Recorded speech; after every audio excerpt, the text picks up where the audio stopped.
اب اگر ہم ایسے مبارک اعمال اور ایسے برکتوں والے علم سے اگر فائدہ نہ اٹھائیں تو پھر ہماری زیادہ یہی کہا جا سکتا ہے کہ ہماری یہ بدقسمتی ہے۔ ہم اس کے لیے کچھ وقت نکالنا پڑے گا۔ ہم دیکھ لو اسکول کے اندر، کالج میں ماشاءاللہ بڑی بڑی ڈگریاں حاصل کر لیتے ہیں، کمپیوٹر کورس کر لیتے ہیں، انجینئرنگ سارے کورس کرتے ہیں، اچھی بات ہے، اس سے کوئی اختلاف نہیں ہے، میں اس کی مخالفت نہیں کرتا، کرنا چاہیے، لیکن اس سے کچھ نہ کچھ ایسا اتنا وقت نکالیں کہ ہم سب دین کو تو سیکھیں۔ ایسا نہ ہو کہ نعوذ باللہ ہم دنیا سے جائیں تو ہمیں ایسی بعض غلطیاں ہماری سامنے آ جائیں جن کا ہمیں خود بھی نہ پتا اور ہم نے سیکھنے کی طرف توجہ بھی نہ دی ہو، تو ہماری نمازیں بھی قبول نہ ہو، ہمارا قرآن پڑھنا بھی قبول نہ ہو۔ ہم قرآن تو پڑھ رہے ہیں لیکن ایسے انداز سے پڑھ رہے ہیں کہ اس کے معنی بالکل غلط ہو رہا ہے۔ قرآن پاک میں فرمایا الم تر کیف فعل ربک باصحاب الفیل، لیکن ہم بے دھیانی میں پڑھ رہے ہیں الم تر کیف، اب مانا الم تر کا مانا کیا تو نے نہیں دیکھا، کیا تو جانتا ہے، اور اگر پڑھ دیں گے الم ترات اس کا مطلب یہ کیا تم دونوں جانتے ہو۔ اللہ کا خطاب حضور کو ہے اور پوری دنیا کو ہے، جب کہیں گے الم ترا تو یہ سیگا بن جائے گا دو آدمیوں کے لیے، تو مطلب یہ ہوگا کہ کیا تم دونوں جانتے ہو، تو دونوں سے کون مراد ہو گیا، معنی بالکل چینج ہو گیا۔ اسی طریقے سے بے شمار ایسی ہماری غلطیاں ہوں گی کہ اگر، اور اس میں میرا آپ کو مشورہ ہے کہ سیکھنے کے لیے ہم بھی حاضر ہیں، ہمارے پاس آئیں، ہمیں بھی خوشی ہوگی، اور یہ نہ سمجھیں کہ ہماری کوئی غلطی نکلے کیا ہوگا، نہیں، بلکہ غلطی نکلے گی تو ہمیں خوشی ہو کہ ہماری غلطی ٹھیک ہو گئی، یہ نہ سمجھیں کہ، اور ہمارے پاس تو بے شمار لوگ آتے ہیں پڑھنے کے لیے، ہمیں اتنی فرصت نہیں ہوتی کہ کسی غلطیاں لوگوں کو بتائیں کہ بھی فلاں کی یہ غلطی تھی، فلاں غلطی تھی، تو بہرحال یہ کہ اس کو سیکھنا چاہیے، اور ابھی ہمارے پاس اللہ سبحانہ وتعالیٰ نے وقت دیا ہے، اور یہ نہ سمجھیں کہ ہم مطلب بوڑھے ہو گئے یا ہماری عمر کیا ہو گئی، نہیں، بلکہ کوشش کریں، چونکہ اللہ سبحانہ وتعالیٰ کو کوشش پسند ہے۔ اور وہ مشہور واقعہ جو آپ نے دیکھا بنی اسرائیل کا ایک آدمی جو ہے وہ اللہ کی رحمت، اس نے کوشش کی تھی، اللہ تعالیٰ کی اس کو رحمت مل گئی، تو اس لیے اس چیز کی ہمیں کوشش کرنی چاہیے۔ اللہ سبحانہ وتعالیٰ کی رحمت جو ہے بعض دفعہ تھوڑی تھوڑی کوشش کرنے سے ہی اللہ تعالیٰ اس کے لیے بہت زیادہ نواز دیتے ہیں۔ اللہ تعالیٰ انسان کے دل کی نیت کو دیکھتے ہیں۔ آپ حضرات نے عبداللہ ابن مبارک رحمہ اللہ تعالیٰ کا واقعہ سنا ہوگا۔ وہ واقعہ یہ ہے کہ عبداللہ ابن مبارک وہ شخصیت ہیں کہ حدیث کی کوئی کتاب ایسی نہیں ہے جس کے اندر جناب عبداللہ بن مبارک کا نام نہ ہو، اور عبداللہ بن مبارک رحمہ اللہ تعالیٰ بخاری کی بے شمار، بخاری شریف کی بے شمار سندوں میں عبداللہ بن مبارک کا نام ہے، اور عبداللہ بن مبارک وہ شخصیت تھی کہ عیاشی کا زمانہ گزارتے تھے، بالکل زندگی دوسرے درجے کی تھی ان کی۔ تو ایک دفعہ جا رہے تھے تو راستے میں انہیں دیکھا کہ کاغذ کے ٹکڑے پر اللہ کا نام لکھا ہوا ہے، وہ پڑا ہوا تھا کوڑا کرکٹ کی جگہ پہ۔ حضرت عبداللہ بن مبارک رحمۃ اللہ علیہ نے انہوں نے اٹھایا، اس کو صاف کیا، اس کو خوشبو لگائی، اوپر رکھ دیا۔ اب اللہ کے نام کو اوپر اٹھا کے رکھنا کہ کہیں بھی قرآن میں نہیں لکھا تھا انہوں نے، لیکن نہ حدیث میں کوئی بات، انہوں نے اٹھا کے اوپر رکھا، خوشبو کی۔ اللہ سبحانہ تعالیٰ نے ان کو خواب میں فرمایا کہ آپ نے ہمارے نام کو بلند کیا ہے، ہم بھی آپ کو دنیا میں بلند کر دیں گے،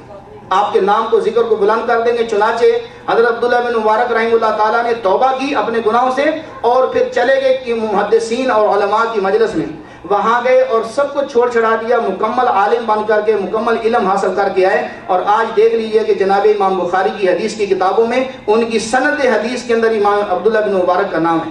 تو اللہ سبحانہ تعالیٰ کو وہ ایک ادا پسند آ گئی، وہ اتنی ادا پسند آئی، اور خود عبداللہ بن مبارک کی کتاب میں نے پڑھا، وہ خود ذکر کرتے ہیں کہ میں رات کو صبح تہجد پڑھتا تھا، اور ایک لوہار وہ سارا دن اپنا دکان کا کام کرتا تھا، تھکا ہوا آ کے اوپر چھت پہ سوتا تھا، آمنے سامنے گھر تھے، تو وہ لوہار دونوں کا انتقال ہو گیا۔ تو اس کے بعد کسی اللہ والے کو خواب میں ملے، تو یہ میں آپ کی ترغیب کے لیے بیان کر رہا ہوں، ورنہ خوابوں پہ یا وہ جس کا حکم اللہ تعالیٰ خود حضور صلی اللہ علیہ وسلم نے بتا دیا خوابوں کا کیا حکم ہے۔ بہرحال تو ان کو خواب میں ملے کہ کیا آپ کے ساتھ کیسے گزری، تو انہوں نے کہا کہ وہ حضرت عبداللہ بن مبارک نے کہا کہ وہ لوہار جو تھا میرے سے اوپر نکل گیا۔ کیسے؟ کہتے کہ بھی ان سے پوچھو اس کے گھر والے اس کا وہ کیا عمل کرتا تھا، تو لوگوں نے جا کے ان کی آریہ سے پوچھا کہ آپ کے شوہر کیا کرتے تھے، کہتے سارا دن تھکاتا تھا، حلال روزی کماتا تھا، بس اتنا کرتا تھا، جب لوہا کوٹتا تھا، جب اللہ اکبر کی آواز آتی تھی یوں ہاتھ تو یہی ہتھوڑا چھوڑ دیا اور نماز کی طرف چلے گئے، نیچے نہیں لاتے تھے، بھئی یہی ہتھوڑا اوپر اٹھایا، اللہ اکبر کی آواز آئی، مقصد یہ کہ جہاں بھی کام ہوتا تھا وہیں ختم کر دیتے تھے۔ اور رات کے وقت جب عبداللہ بن مبارک کو دیکھتے تھے اتنے لمبے لمبے نفل پڑھ رہے ہیں، عبادتیں کر رہے ہیں، اور اللہ تعالیٰ سے کہتے تھے یا اللہ میں تو سارا دن مشقت سے محنت کر کے روزی کماتا ہوں، کاش کہ میرے پاس بھی فرصت ہوتی، میں رات کو جاگ کے اتنے نفل پڑھتا۔ تو اللہ سبحانہ وتعالیٰ نے فرمایا کہ اس بندے کی اتنا محنت کرتا ہے، نماز کی پابندی کرتا ہے، اس کی ادا اتنی پسند آئی، اللہ تعالیٰ اس کے دلی اصل خلوص والے جذبے سے اتنے خوش ہوئے کہ اللہ تعالیٰ نے ان کو اتنا اونچا مقام عطا فرما لیا۔ تو اس لیے میرے دوستو، اللہ سبحانہ وتعالیٰ کی رحمت جو ہے وہ بہانے ڈھونڈتی ہے، ہمیں اپنے اندر کچھ ہمت کرنی ہوگی۔ یہ مثال کے طور میرے سامنے پانی کی بوتل رکھی ہوئی ہے، اگر میں اس کو یہیں پہ دیکھوں کہ میرے منہ میں آ جائے، نہیں آئے گی، مجھے ڈھکن کھولنا ہوگا، ہاتھ آگے کرنا ہوگا، اتنی ہمت کرنی پڑے گی۔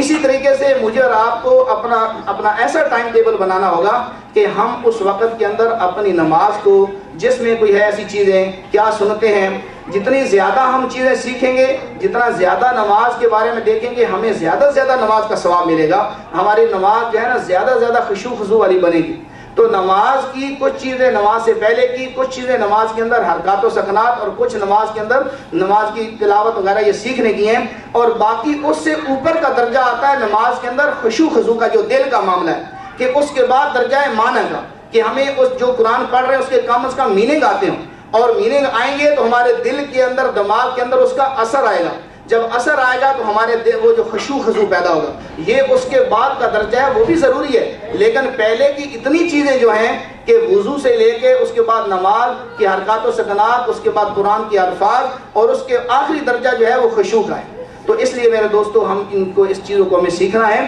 اور اس کو سیکھیں گے تو آپ کو معلوم ہوگا خود ہی کہ کیا ہم نے پیچھے کھویا اور کیا پایا۔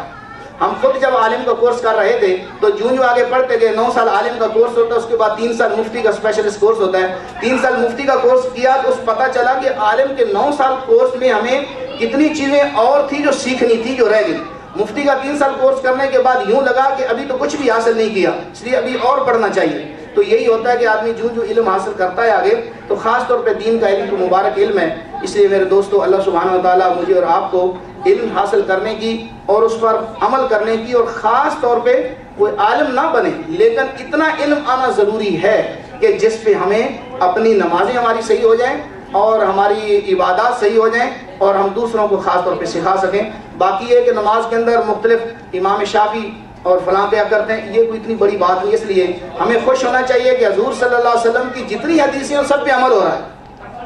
اگر کوئی آدمی ناف کے اوپر حنفی پڑھ رہے ہیں تو وہ بھی حدیث میں عمل کر رہے ہیں، اگر امام شافعی ایک حدیث کو لے کے سینے پہ آ کر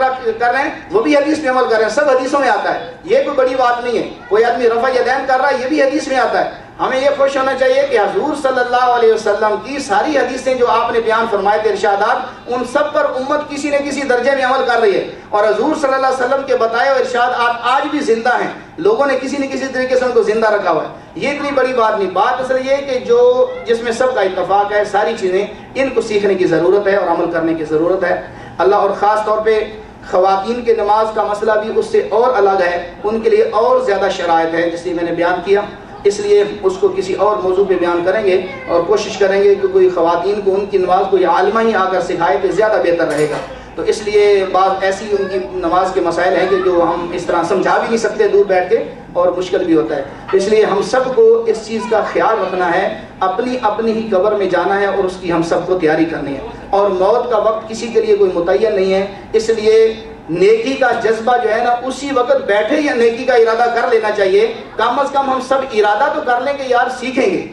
ہم ارادہ کر لیں کہ ہم نے نماز کی جتنی باتیں ہم سیکھیں گے، تھوڑی تھوڑی فون کے ذریعے سے بیٹھ کر ایک چیز بنا کر، تو انشاءاللہ اللہ سبحانہ وتعالیٰ آج کی اس مجلس کی برکت سے ہمارے اس جذبے کو، چونکہ حضور صلی اللہ علیہ وسلم نے خود فرمایا، حدیث میں آتا ہے کہ جب نماز کی حضور صلی اللہ علیہ وسلم صفیں سیدھی کراتے تھے، خود نماز سکھاتے تھے، ترمذی کی حدیث ہے کہ اللہ سبحانہ وتعالیٰ کو نماز سیکھنا اور سکھانا، اس کی پریکٹس کرنا اتنی زیادہ محبوب ہے، اس سے زیادہ کوئی مشق اور پسند نہیں اللہ تعالیٰ کو۔ تو اس لیے ہم تو اپنے جو اسٹوڈنٹ ہمارے پاس مدرسوں میں آتے ہیں، ہم ان بچوں کے ہاتھ پکڑ کر، ان کے پاؤں کی انگلیاں پکڑ کر ہم سیدھا کراتے ہیں، ان کے کیسے گردن کیسی ہونی چاہیے بیٹا، رکوع کیسے ہونا چاہیے، ہاتھ کیسے رکھنے ہیں، یہ ہم سب بچوں کو سکھاتے ہیں، اس لیے کہ یہ بچے ہمارا سرمایہ ہیں۔